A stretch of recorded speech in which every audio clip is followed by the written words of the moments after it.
Give quick answers, ठीक है, मतलब हमने फौरन आंसर देना है टू दीज क्वेश्चंस। कुछ क्वेश्चंस हमें दिए गए विदाउट डूइंग एनी प्रोसीजर, मतलब हमने कोई वर्क नहीं करना, डायरेक्ट हमने फौरन क्विक हमने आंसर देना है, ठीक है जी। अब क्वेश्चन क्या है कि if HCF of two polynomials, ये एक पोलिनोमियल ये वाली है एंड एक पोलिनोमियल ये दो पोलिनोमियल्स हैं, ठीक है, इज ऑब्टेन्ड, मतलब इन दोनों का जो HCF है वो ये वाला है, ठीक है, मतलब इन दोनों में जो चीज कॉमन है वो आप समझ लें कि वो ये वाली चीज है, ठीक हो गया, ये गिवन है। अब क्वेश्चन क्या है, पार्ट 1 है what would be the HCF of, ये दो पोलिनोमियल्स दी हुई हैं। अगर आप गौर करें, देखिए ये जो वैल्यू थी, ये पोलिनोमियल तो थी, ये भी वही है, और इसको अगर आप देखें ये और ये दोनों भी बिल्कुल सेम है। अब डिफरेंस फर्क किस चीज में है, जस्ट इस पोलिनोमियल के साथ 5 आ गया। अब यहां पर आपने एक कंसेप्ट याद रखना है कि जब भी किसी पोलिनोमियल के साथ आप कोई न्यूमेरिक डिजिट मल्टीप्लाई करते हैं तो उस पोलिनोमियल का जो HCF है उसके ऊपर कोई फर्क नहीं पड़ेगा। अगर किसी दोनों में से किसी एक पोलिनोमियल के साथ मल्टीप्लाई कर देते हैं तो फिर उसके HCF के ऊपर कोई फर्क नहीं पड़ेगा, ठीक है। तो अगर लेट्स सपोज दोनों तरफ मल्टीप्लाई कर देते हैं तो फिर पॉसिबिलिटी बन जाती है, लेकिन आगे हम जाके स्टडी करते हैं। फिलहाल आपका देखें इन दोनों का जो एलसीएम है, क्योंकि ये दोनों भी वही है, जस्ट इसके साथ 5 आ गए, तो मैंने आपको बताया कि कोई भी नंबर अगर मल्टीप्लाई हो जाए दोनों में से किसी एक पोलिनोमियल के साथ, जैसा कि 2 है, इन दोनों में से इसके साथ 5 आ गए, तो फिर भी इन दोनों का जो HCF है वो वही रहेगा। सो यहां पर इसका आंसर हम लिख लेते हैं कि इसका आंसर क्या आ जाएगा, x स्क्वायर, यही वाला, प्लस 2x, ठीक हो गया जी। उसके बाद नेक्स्ट इसका जो पार्ट है, part 2, what would be the HCF of. अब अगर देखा जाए तो ये भी वही है, वही पोलिनोमियल है, और ये वाली जो है ये भी देखा जाए तो वही है। अब फर्क क्या हुआ है कि इसके साथ अब 2 आ गया, ठीक है, जैसे इसके इन दोनों में से पहले इसके साथ 5 था, अब इन दोनों में इसके साथ 2 आ गया। तो अगेन वही कंसेप्ट, वही बात कि अगर दोनों में से किसी एक के साथ कोई नंबर आप मल्टीप्लाई कर देते हैं तो उन दोनों का जो HCF है वो वही रहता है, उसके चेंज नहीं आता। सो इसका आंसर भी यही वाला होगा, यही जो HCF है इसका रहेगा, जो कि क्या है, x2 प्लस 2x, ठीक हो गया जी। उसके बाद next, what would be the HCF of. अब अगेन देखा जाए तो यही वही दोनों पोलिनोमियल्स हैं। अब फर्क इस बात का है कि इसके साथ 3 को मल्टीप्लाई कर दिया गया और इसके साथ 7। अब वो बात आ जाती है कि अगर दोनों के साथ कोई नंबर आ जाए तो फिर इसके HCF में चेंजिंग की पॉसिबिलिटी बन जाती है, लेकिन ये बात आपने देखकर इसको देखना है। देखें अब वो चेंजिंग इस तरह बन सकती है कि अब अगर जो 3 लिखा है और ये 7 लिखा है, इन दोनों में अगर कोई चीज कॉमन है तो फिर वो जो इन दोनों का एलसीएम था ना ऑलरेडी, उसके साथ भी कोई चीज आ जाएगी। लेकिन आप मुझे बताएं क्या 3 और 7 में कोई चीज कॉमन है, यानी कि कोई ऐसा नंबर जिसका टेबल 3 पे भी जा रहा हो और 7 पे भी जा रहा हो, ठीक है, यानी कि आप सिंपली कह दें कि 3 और 7 में कुछ कॉमन है। सो देखा जाए तो 3 और 7 में कुछ भी कॉमन नहीं है। सो फिर इसका मतलब ये हुआ कि अब इसका और इसका जो HCF है वो वही रहेगा, अब इसमें कोई चेंजिंग नहीं आएगी, ठीक है। तो इसका आंसर भी होगा x स्क्वायर प्लस 2x, ठीक है। अब नेक्स्ट है जी 4, what would be the HCF of. ये वही अगेन वही पोलिनोमियल्स हैं। अब फर्क इस बात का है कि इसके साथ 15 आ गया और इसके साथ 25 है। अब क्योंकि दोनों के साथ कोई ना कोई नंबर आ गया तो वो देख लेना है कि जो दो नंबर हैं उन दोनों में आया कुछ कॉमन है, तो वो भी उसके इन दोनों का जो ऑलरेडी HCF है ना ये वाला, इसके साथ वो चीज आ जाएगी। अब जैसे मैं आपसे पूछता हूं कि ऐसा कौन सा नंबर है जिसका टेबल 15 पे भी जा रहा है उसी टाइम और 25 पे भी चला जाए, वो नंबर आपने देखना है, ठीक है। HCF का तरीका भी मैंने आपको पिछली स्लाइड में बताया भी था। अगेन इंशाल्लाह मैं इस पे वीडियो बनाऊंगा जिसमें मैं आपको डिफरेंस बताऊंगा कि HCF और ये LCF वगैरह क्या होते हैं। तो अभी अगर आप देखें तो 5 एक ऐसा नंबर है जिसका टेबल 15 पे भी जा रहा है और 25 पे भी जा रहा है। मैं आपको ना जरा कैलकुलेट करके बताता हूं कि 15 और 25 का आपने LCM कैसे देखना है, HCF सॉरी। तो एक 15 है और एक 25 है, ठीक है जी। तो अब आपने देखना है कि ऐसा नंबर जिसका टेबल इन दोनों पे चला जाए एग्जैक्ट, ठीक है, तो वो हमारे पास जैसे यहां पर हम देख लेते हैं इसका, ये HCF का प्रोसेस बता रहा हूं, ठीक है। आप देखें 5 एक ऐसा नंबर है जिसका टेबल इस पे भी जा रहा है, इस पे भी जा रहा है, 5 3 15 और 5 5 25। अब आपसे मैं पूछता हूं कोई क्या ऐसा कोई नंबर है जिसका टेबल 3 पे भी जाए एग्जैक्ट और 5 पे भी चला जाए, यानी कि दोनों पे जा रहा हो, तो वो तो कोई ऐसा नंबर नहीं है जिसका टेबल जैसे ये 15 पे 25 पे 5 पे चला 5 का चला गया, तो कोई ऐसा कॉमन नंबर नहीं है जिसका टेबल 3 और 5 दोनों पे जा रहा हो। सो फिर यहां तक इसको हम स्टॉप कर लेते हैं, ठीक है। वो जो दूसरा प्रोसीजर हम 1 तक लेकर जाते हैं वो LCM वगैरह होता है, ठीक है। HCF में जस्ट हम यहां तक देखते हैं तो वो 5 ही आ जाएगा, ठीक है। सो यहां पर हम क्या करेंगे अब, सो इसका जो HCF होगा एक तो वही होगा चीज, यानी कि x स्क्वायर प्लस 2x, लेकिन इसके साथ ये जो दो नंबर हैं इनका HCF जो बनता है वो 5 है। सो इसके साथ हम 5 को मल्टीप्लाई कर लेंगे, ठीक है जी। आगे जी next part 5, does HCF of the given polynomial, यही जो दो पोलिनोमियल्स गिवन थी हमें, इनका जो HCF है विल रिमेन अनचेंज। अनचेंज का मतलब है कि वो चेंज नहीं होगा, वही रहेगा, यानी कि जो इसका HCF बताया गया ये वही रहेगा। If both are multiplied by x, अगर दोनों को मल्टीप्लाई कर देते हैं x से तो चेंज हो जाएगा जी, क्योंकि अगर आप देखें जैसे यहाँ पर 15 था 25 था, अब आप यूं समझें इधर भी x आ जाएगा इधर भी x आ जाएगा। तो मैंने बताया जो चीज एक्स्ट्रा आ रही है आप उसमें भी देख लें क्या चीज कॉमन है, ठीक है। अगर लेट्स सपोज यहाँ पर हम x लिख दें यहाँ पर भी x लिख दें तो दोनों में क्या चीज कॉमन होगी, वो x कॉमन होगा ना, ठीक है। मैं आपको यहाँ पर लिख के बता देता हूँ। फॉर एग्जाम्पल अगर आप ये देखें कि दो पोलिनोमियल्स हैं, इसके साथ भी हम x को मल्टीप्लाई कर देते हैं और इसके साथ भी हम x को मल्टीप्लाई कर देते हैं। अब इन दोनों का जो ऑलरेडी HCF था ना वो तो वही रहेगा। अब मैं आपसे पूछता हूं इसमें और इसमें क्या चीज कॉमन है, तो वो x भी कॉमन है। सो आप इसके साथ क्या करेंगे, x को भी मल्टीप्लाई करेंगे, यानी कि अब आपका जो HCF होगा, देखिए तो उसमें क्वेश्चन पूछा था डज, यानी कि क्या चेंज, उसमें वो तो कह रहा था उसमें कोई चेंज नहीं आएगा, चेंजिंग तो आएगी जी। सो हम इसका आंसर अब क्या लिखेंगे, नो, ठीक है, यानी कि उसका जो आंसर था जी चेंज अनचेंज रहेगा। हम कह रहे जी नहीं तो चेंज हो रहा है इसलिए हम लिखेंगे नो। HCF इज, HCF क्या बनेगा, जो आपका एक तो इन दोनों में से x आ गया, बाकी इसका जो HCF ऑलरेडी है वो क्या है जी x स्क्वायर प्लस 2x। अब आपने x को इन दोनों के साथ मल्टीप्लाई कर देना है तो वो क्या हो जाएगा x क्यूब, ठीक है, ये x स्क्वायर और x क्यूब प्लस ये हो जाएगा जी 2x का स्क्वायर। ये आपका फाइनल जो है आंसर आ जाता है। आगे जी next question number 2, find the LCM of the following monomials by completing the table. अब इसका हमने एलसीएम फाइंड करना है, ठीक है जी। अच्छा, एलसीएम में और देखिए इस क्वेश्चन में ना ओवरऑल अगर इस एक्सरसाइज में देखा जाए तो एलसीएम भी यूज हो रहा है, एचसीएफ भी यूज हो रहा है। अब दोनों में डिफरेंस क्या है, ये डिफरेंस वाली वीडियो आपको डिस्क्रिप्शन से मिल जाएगी, मैं आपको लिंक दे दूंगा। अब वहां से इसको देखें कि इन दोनों में डिफरेंस क्या है, फिर आपको ये कंसेप्ट क्लियर हो जाएगा। अभी हम एलसीएम फाइंड करने लगे जी। अच्छा देखें, ये जो है ये में क्वेश्चन दिए गए, आगे एलसीएम ऑफ न्यूमेरिकल कोफिशिएंट, ये जो न्यूमेरिकल जैसे 8 4 हो गया, इसमें 12 24 हो गया, इनका हमने यहां पर बताना है। यहां पर हमने इस कॉलम में हमने एक्स का बताना है एलसीएम, ठीक है, फिर वाई का, यहां पर जी का, और यहां पर ओवरऑल इन सब का जो है ना वो मल्टीप्लाई करके हम देख लेते हैं। तो जी सबसे पहले एलसीएम ऑफ न्यूमेरिकल कोफिशिएंट, जैसा कि ये देखें इधर ये एक वैल्यू है, ये दूसरी है, इसमें 8 है और इसमें 4 है, ये न्यूमेरिकल कोफिशिएंट होते हैं, ठीक है। अब 8 और 4 का एलसीएम क्या आएगा, ये बात सोचने वाली है। अब एलसीएम निकालना जैसे आपने सीखा हुआ जी ऑलरेडी, आप बहुत सारे एलसीएम वगैरह निकालते रहते हैं, हम देख लेते हैं कि आपने कैसे निकालना है। इसके दो प्रोसीजर आपको बताऊंगा, एक प्रॉपर मेथड और एक शॉर्टकट ट्रिक भी बताऊंगा।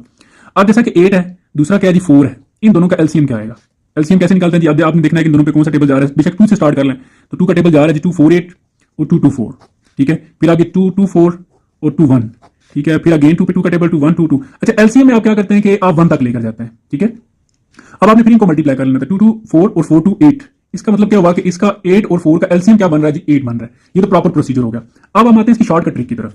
शॉर्टकट ट्रिक है, लेट्स सपोज 8 और 4 है ना, आपने देखना दोनों में बड़ा कौन सा है। अब बड़ा कौन सा जी 8 है, 8 इसका एलसीएम होगा, ठीक है। लेकिन एक बात आपने यहां पर याद रखनी है कि ये देख लेना है कि क्या इसका टेबल इस पे जा रहा है। अगर तो इसका टेबल इस पे जा रहा है तो आप फाइनल आपका 8 ही एलसीएम होगा, ठीक है। सो अगर ना जा रहा हो तो फिर एक और इसकी ट्रिक होती है, वो भी मैं आपको गाइड कर दूंगा।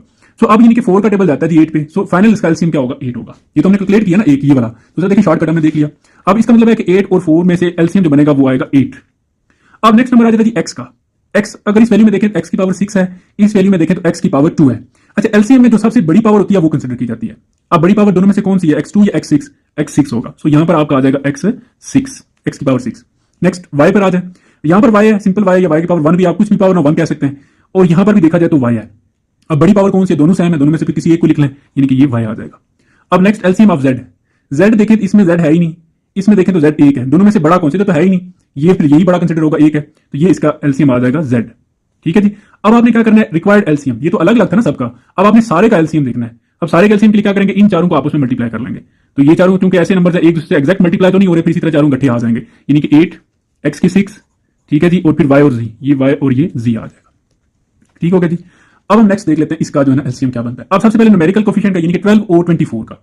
अब जैसा कि मैं आपको एक शॉर्टकट ट्रिक बता रहा हूं कि आपने क्या करना है जी, सबसे पहले देखना है, लेट्स सपोज हमारे पास एक नंबर है 12 है, ये सेकंड पार्ट गाइड कर रहा हूं, और ये था जी फर्स्ट पार्ट, ठीक है। अब अगर हम देखें तो 12 है और दूसरा कौन सा जी 24 है। अब अगर शॉर्टकट ट्रिक देखें तो शॉर्टकट ट्रिक में जो दोनों में बड़ा होगा, बड़ा कौन सा जी 24 है। अब इसका मतलब एलसीएम क्या होगा 24। अब ये देख लेना कि क्या 12 का टेबल इस पे जा रहा है, तो 12 2 24, तो कंफर्म होगा जी इसका एलसीएम क्या होगा 24। ये शॉर्टकट ट्रिक है। अगर आप प्रॉपर निकालना चाहें तो वो प्रोसीजर भी आपको गाइड करता हूं, कौन कौन से नंबर है 12 है और 24 है। अब स्टार्ट बेशक 2 से ले लें, 2 6 12। अच्छा, यहाँ पे 2 1 2 और 2 2 4, फिर अगेन 2 का टेबल जा रहा है 2 3 6 और 2 6 12। फिर अब इस पे भी 2 का टेबल जा रहा है, 2 का 3 पे तो नहीं जाता, 2 3 6 हो जाता है। फिर अब 3 का टेबल जाएगा 3 1 3 और 1, एलसीएम में आप 1 तक लेकर जाते हैं, फिर इनको मल्टीप्लाई किया जाता है, 3 2 6 6 2 12 और 12 2 24। तो ये देखिए हमने पहले डिसाइड किया हुआ था, ठीक है। ये इसकी आपकी ट्रिक है। सो यहाँ पर हमारे पास क्या आ जाएगा जी 12 और 4 का, यानी कि न्यूमेरिकल वैल्यू का जो कोफिशिएंट सॉरी एलसीएम बन रहा है वो 24 आ जाएगा। अब एलसीएम ऑफ एक्स, एक्स का एलसीएम देखें, इसमें एक्स की पावर 2 है और इसमें एक्स की पावर 3, दोनों में बड़ी कौन सी है, एक्स की 3, तो यहां पर आप क्या लिख लेंगे एक्स की 3, ठीक हो गया जी। अब नेक्स्ट आप आ जाते हैं जी वाई पे।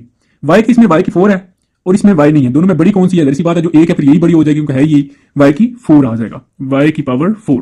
अब जी पे आ जाए, इसमें देखा जाए तो एक जेड है जी और इसमें एक है, दोनों बराबर हो गए, बड़ी कौन सी है, दोनों सेम है, कोई एक लिख लें फिर ये जी आ जाएगा। और रिक्वायर्ड एलसीएम मतलब चारों को इकट्ठा करते हैं आप, मल्टीप्लाई करते हैं, तो यही आ जाएगा जी 24, फिर ये और ये, एक्स की 3, वाई की 4 और ये जी, ठीक हो गया।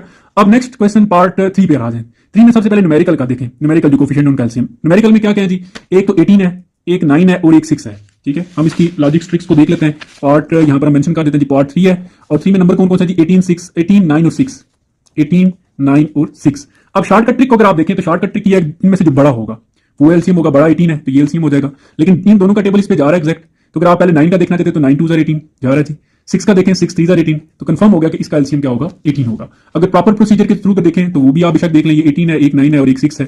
स्टार्ट बेशक आप 2 से ले लें, 2 का टेबल 2 9 18, 2 का 9 पे नहीं जाता वो 2 3 6, फिर 2 का टेबल तो नहीं जा रहा, 3 का 3 3 9 3 3 9 और 3 1, फिर अगेन 3 का टेबल जाएगा 3 1 1 और ये 1, जब 1 1 हो जाए तो खत्म, फिर आप इनको मल्टीप्लाई कर लें, 3 3 9 और 9 2 18। सो कंफर्म हो गया कि इसका एलसीएम क्या होगा 18 होगा। तो अब हम क्या करते हैं जी, यहां पर लिख लेते हैं 18।